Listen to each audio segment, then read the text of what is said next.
Hello all. This session I'm recording just to explain how to set up the Databricks Community Edition to practice the PySpark and Spark SQL that we are learning. Okay, so a few people asked me like if I can put the video where they can practice this PySpark, right? That we are learning. Okay, so this is the session to set up Databricks Community Edition for a practice. Okay, so what I'll do, I'll just search Databricks Community Edition, right? Sorry, Community Edition. Okay, go to this URL. So I'll just copy this link and I'll put it here. Okay.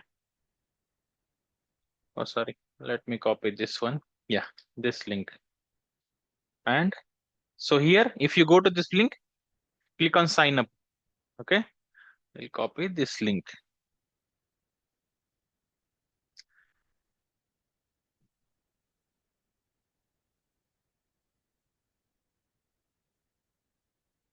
Okay.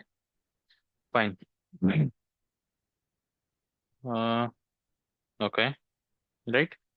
Now here, what you have to do? You have to enter your name. For example, I think I have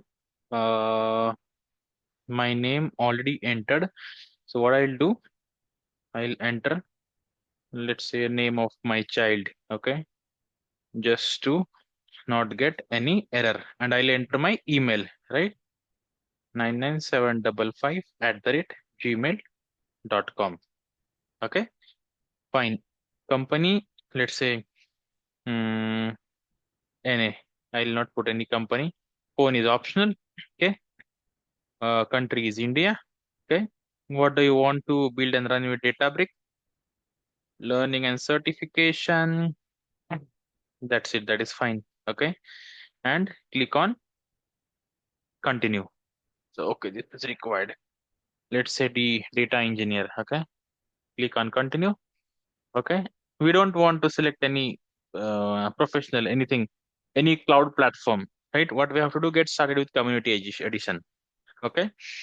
After we click on community edition, let this um, get loaded. Okay. Now what it is saying, check your email to start your free trial. Let me open my email if that is open here. Just a second. Okay, it's not here. I have to log in. Okay, let me log in. This one. Okay.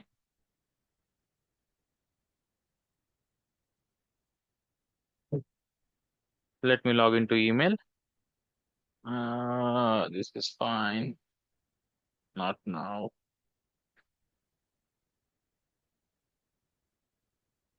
Okay. Have I got something here? Databricks. Welcome to Databricks. Please verify. This email you will get. Log into Databricks Community Edition. Click on this email. Okay. And sign into Databricks Community Edition. So if you click on 997 double this email I selected, continue with email, and you will receive a code.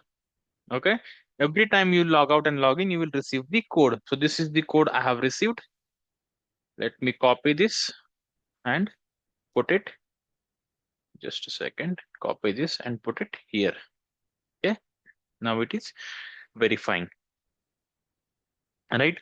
So this you have created a Databricks Community Edition, right? Now, first thing what you have to do, you have to create a compute. So whatever PySpark code, whatever queries we are running, we have to create a compute for that execution, right? So you select LTS, Databricks runtime version. LTS is a long time support. Okay, that's it. You don't need to select anything. Just click on create compute. Okay. So if I click here, let's wait for this compute to be created, right? Okay, so this cluster creation will take some 5-10 minutes, right? I just paused this video in between, okay, while the cluster was getting created. And now you can see the cluster is running. Cluster is running, okay? So we have to create all-purpose compute. Okay, all-purpose. What is all-purpose? Right, job compute. We'll see that when we start learning Databricks. Okay. Now what you have to do? You have to go to Workspace. Okay. You have to click on Create. Okay, and click on Notebook. Right. So this is where we run all our PySpark and SQL codes, right? So I just have to connect to the compute first. So notebook should be connected to the compute. Okay. And what I can maybe first thing from PySpark dot SQL dot types import star. Okay. Let me import the star, or I'll run a sample code for you. Okay. Uh, just a second. The code that I have created somewhere here. Uh, okay. Let me run this. Okay. This data I have, some data I have. Okay. So let me run this here. Okay. Order schema, orders tf, and orders tf dot display. Right. So this is how you start running your code. Okay. Start practicing your code on Databricks Community Edition. So here you can practice PySpark, here you can practice Spark SQL, right? Both these things you can practice here. Okay. You can see this data frame is created. Okay. Now one thing, for at few places we had uh like path, for example, file store. Let me search. Okay. So this path we had file store. Okay. How to upload a file. So where if you want to upload a file, go to catalog. Okay. And you have to, okay. So DBFS, I see here it is not enabled. Okay. So how to enable DBFS? You go here, you go to settings. Okay. Click on developer. Okay. Where is DBFS? Is that here? Let me see. Databricks homepage. It's not here. Let's see. It is not here. Security. Do we have DBFS here?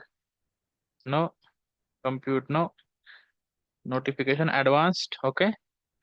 Uh, DBFS file browser. See, in advanced we have DBFS file browser. So you just have to on this setting. Okay, you will on this setting, go to catalog. Okay, and just refresh. Okay, let me see. Go to catalog. Yes, you can see DBFS now enabled here, right? So you can go to file store. You can, you know, create any folder here under file store, or you can upload any file here. For example, here, if you click on upload, you just have to drag and drop your file, right? And that path you have to copy. How to copy the path? If you click here, you will be able to copy path. So if you upload anything under tables, you just click on this arrow and copy path, and that path will be copied, right? So this is basic setup we can do to practice the PySpark, right, that we are learning, and Spark SQL that we are learning, right, using Databricks Community Edition. It is free of cost, no charges are needed. You don't need to install anything on your local, right? This is the Community Edition for Databricks. Okay, fine. That's everything for this session. I think this link I'll share with you in this video, right? And if you have any questions, just comment on this video. Okay, I'll try to resolve the question. But this is how you can set up Databricks Community Edition for practicing PySpark and SQL, right? Fine. That's everything for this session. Thank you so much for suggestion. Basically, few people gave me suggestion that I should prepare some video on the environment where they can practice, right? So this is how they can achieve. Sorry, one thing I wanted to inform, you can change your notebook name here. Maybe you can put practice one, right? And this view, basically I prefer dark view. If you want to, work on any other view, here it is workspace theme. So you work on light theme, right? I generally like to work in dark, so I have kept it dark, right? So this way you can adjust your settings, right? Fine, that's everything. And thank you so much for this suggestion. I will upload this video now and you will be able to start practicing, right? Thank you so much. I'll stop the recording.